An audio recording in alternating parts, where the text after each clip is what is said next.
Send topical back with another video. I'm Strange Wang, and you read the title. Let's get down to brass tacks. I gave Tenet a 8.7 out of 10 wangs. Why? The film is thought-provoking. It has a somewhat of a point. It doesn't hit it too hard, but it's very entertaining. John David Washington plays a character by the name of something, I don't know. There was too much in the film that I just feel like I had to focus my memory and retention of the film, the more important stuff. Yeah, you're probably right. Washington's character, however, he has to stop World War III from happening, and it's already started. However, things that are about to happen has already happened.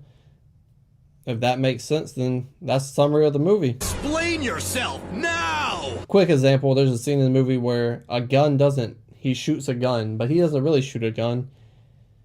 He catches the bullet that came out of the gun. What? You just have to watch the film. The film being confusing isn't the problem I have with the movie. In fact, I have very few problems with the film. The main issue I take with the film is the tension. The third act tension is off the charts. It's incredible. I'm talking the edge of your seat investment I personally had with it. I was very invested in the film and the third act. That there's impressive. In a few key building scenes, there's a lack of tension. Whack. Coming out of the film, I talked to Topical's Nate, and I was like, man, I felt this way about the tension. And it reminded me of how a woman feels when a man comes too quickly. You know, the nookie is very, very good. It's great, and I appreciate it.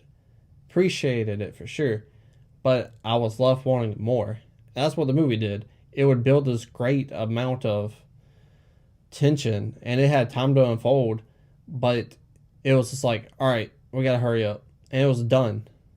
It was very unexpected, and it kept doing it until the third act, which I felt like personally my score would have been way higher if it had let those events unfold and let the tension build and put me on the edge of my seat throughout the entire movie instead of invested and then in the third act really, really being invested. I would have been okay with the time being added on. It is a long movie, but it's a Christopher Nolan film, damn it. And I know that I'm going to be sitting there for 3 hours. Or maybe 6 hours. It's a Nolan film. I know I'm sitting in a theater for a long time. That's my point. That's fair. Like I just said, it's a Christopher Nolan film. He wrote it and he directed it. What's your point? Some of the dialogue for Washington was laughable. I don't understand why Nolan felt like he had to make Washington funny and almost like hip. Like he had to be cool. He had to fit in like it was the year 2020. There's many outdated lines that shouldn't have been in the film. That should have been left in the 1990s for sure. One of the lines in particular that really pissed me off was when John David was getting searched and his reply to the guard was, "Oh, you gonna buy me dinner first?" Whack. Like, that's so stupid. It makes no point. It takes you out of the film a little bit, which this is a film you don't have the luxury of being taken out of for 10 to 15 minutes. You have to pay attention for sure. I personally loved the film other than those few things. My investment was on an 8 to 9 throughout the entire film. Nolan's direction was great as usual. What a roller coaster ride the film was. I cannot wait to watch it again knowing the ending. And with there being no movies in the theater, I probably will go see it 2 to 3 times. Wow. Because I enjoyed it that much. I do think it has rewatchability. And not just because it's a Nolan film and you catch little stuffs in the background and makes you understand and appreciate the movie more because his attention to detail. But oddly enough, I think it will be watched in a regular rotation for me, for sure.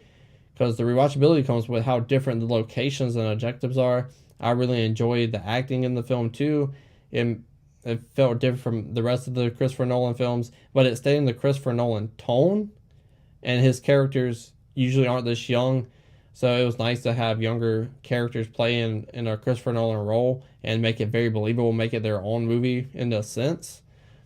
The acting in the film was just as strong as the directing for sure. Is this true? Back at it again, telling you for the third time. 3 of them things? It's a Christopher Nolan film, so that means the cinematography is Stacey Dash. What that mean? That means it's very, very, very, very, very, very, very beautiful. Have you seen Stacey Dash? Have you seen Clueless? Oh my god. All the technical stuff is great as usual. Sound, production design, all that stuff good as usual. Like I just said, I don't know why I said it twice, but I did say it twice because that's how nice the film is. That's how good it is. So nice you gotta say it twice. The editing is seamless. I don't care. Those are the only things cinephiles care about, let's be honest. So you don't care about that. I'm not going to harp on it too long. But I feel very similarly about the film. I saw it with a few people, and they didn't really understand the film. They didn't like the film. I didn't expect it to be for everyone because it is a Christopher Nolan film. It is a film that's going to make you think. It is very thought-provoking. You're going to be thinking about it 2 weeks. It's not a film you just go to the bathroom, go get a refill and popcorn, come back, and you're still invested because you go get lost. That's just brass tacks, you know. He made it for a certain audience. Facts! However, with Inception being such a huge hit, I assumed it would have had a bigger audience and more usual than your this type of, I won't say art house movie, but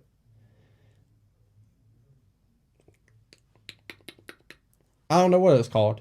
But that type of movie, not an art house film, not a blockbuster, but a good mixture of both, like Inception.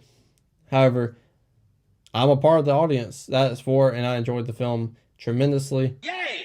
And I think it goes without saying that I really appreciated this film, and I loved it. And I can't wait to go back to the theater and see it again, and again, and again. And which is why I gave it an 8.7 out of 10 wings. If you think that's too much, tell me down below in the comment section. Comment your thoughts, share the bitch too, and make sure you like it. And when it comes to subscribing to the channel, well, I hope so.